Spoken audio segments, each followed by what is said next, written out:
Humans have always known how to bend reality. We just called it different names. Every ancient culture had practices for connecting to the universal consciousness. Prayer, meditation, ritual.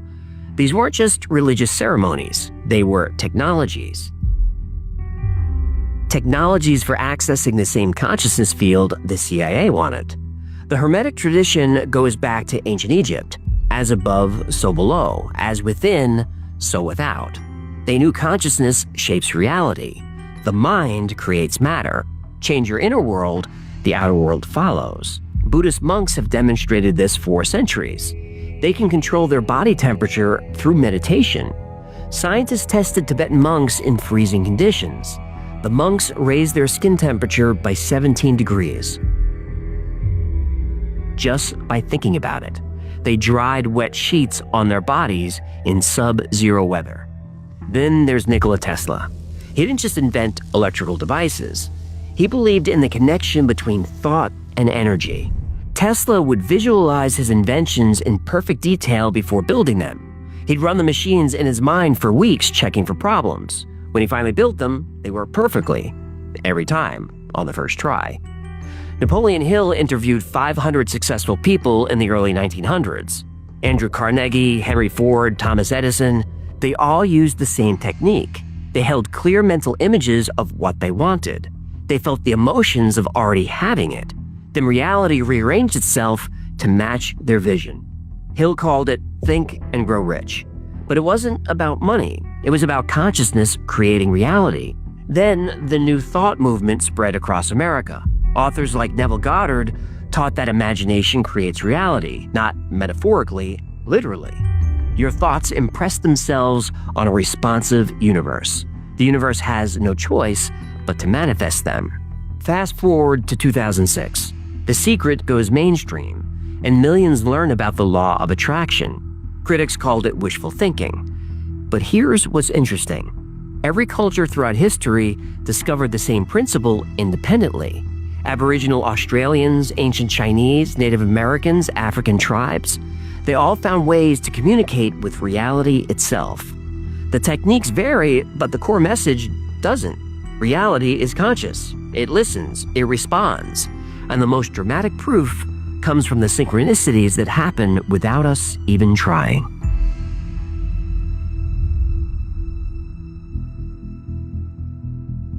In June 2001, Laura Buxton released a balloon at her grandparents' anniversary party. She was 10 years old, living in Staffordshire, England. She wrote her name and address on a tag, tied it to the balloon, and let it go. The balloon traveled 140 miles south. It landed in a hedge in Wiltshire, where another 10-year-old girl found it.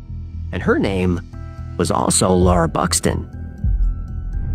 The second Laura wrote the first, and they arranged to meet.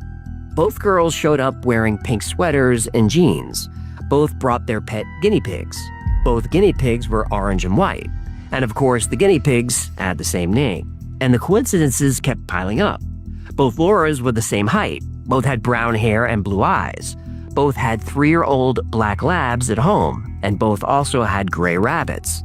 When they opened their bags, both had packed the same stuffed animal. Identical. And the odds of all this happening are so crazy that it's mathematically impossible. But it happened. There's plenty of photos and video. The news covered the story. This is not an urban legend. Anthony Hopkins. He needed a book.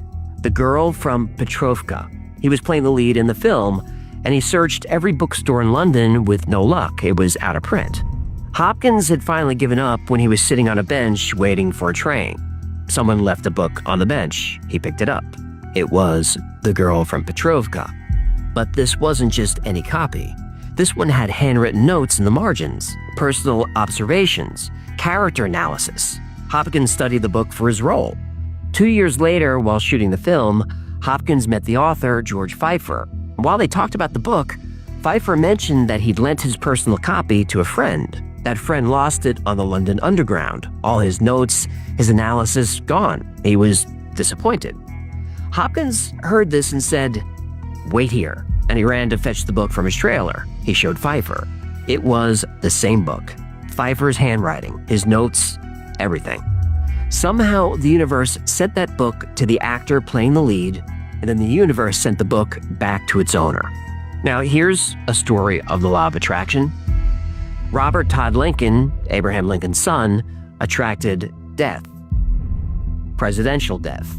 April 14, 1865, Robert was at the White House when his father left for Ford's Theater. We know how that ended.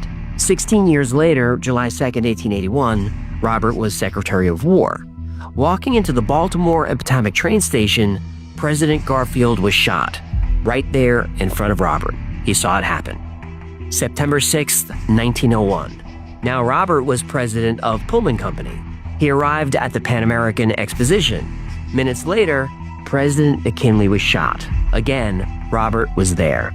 3 presidents, 3 assassinations, 1 man present at all of them. But here's the synchronicity that haunted Robert.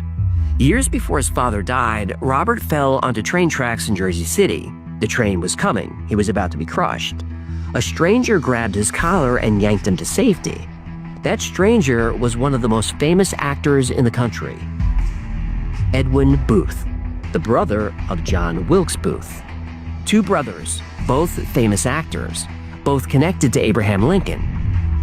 One brother would save the president's son, the other would assassinate him. These patterns are a little too perfect.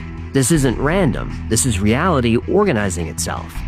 To be able to influence reality would be the ultimate power. That's why people have been studying this technique for thousands of years. But here's the secret they don't want you to know. Anyone can learn to change their reality at will. Even you.